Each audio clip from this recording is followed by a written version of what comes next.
The school's dress code is arguably one of the most prominent pieces of content in our school's rulebook. About 50% of schools nationwide enforce some form of a dress code, making them relatively common. However, for many years now, the dress code has been cause for considerable controversy between the students and administration.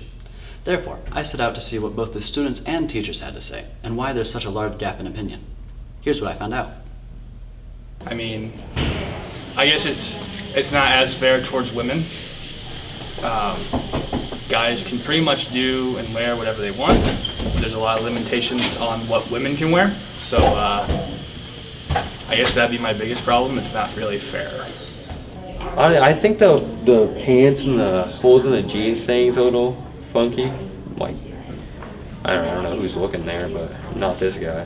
More strictly towards girls and geared toward what girls wear, such as if you show even the slightest bit of your stomach, you could get dress coded, and you have to duct tape your jeans if there's holes in your jeans, which is kind of ridiculous to an extent. Despite an overall negative opinion of the dress code, students acknowledged that there were some positive effects. There's always it's less distracting. But is it though? Because I don't really look at, when I'm walking down the hallway, I really don't look like, hey man, that woman's got a thigh hole. I don't really look at that. So it's I guess for teachers' sake, it's people aren't showing up looking naked and stuff. You're not seeing excessive amounts of skin.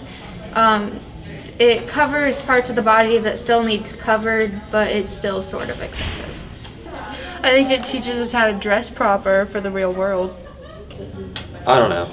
I think it's more neutral, I guess, because people aren't really, nobody really gets upset about dress code.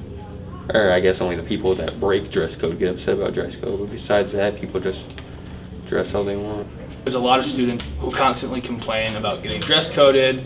There's a lot of students who feel they can't wear what they want or what makes them, feel better about how they look.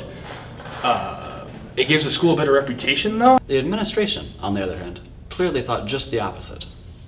I don't think the dress code really has a negative effect. Positive, I wouldn't say overly positive. I think it helps with distractions, just in general. I'm not worrying about worrying about is everything covered if I'm wearing something, if I'm wearing a crop top, I'm not making sure that everything's covered when I sit down, that kind of thing. So I guess positive in that way, reducing your distractions on that. Well, I think like any school rule, what you're trying to do is basically just take the focus off of anything that would distract from the education. As you can see, there are many positive and negative effects of the dress code. However, which one you decide to emphasize and believe is up to you. This is Breyton Final reporting for PHTV News.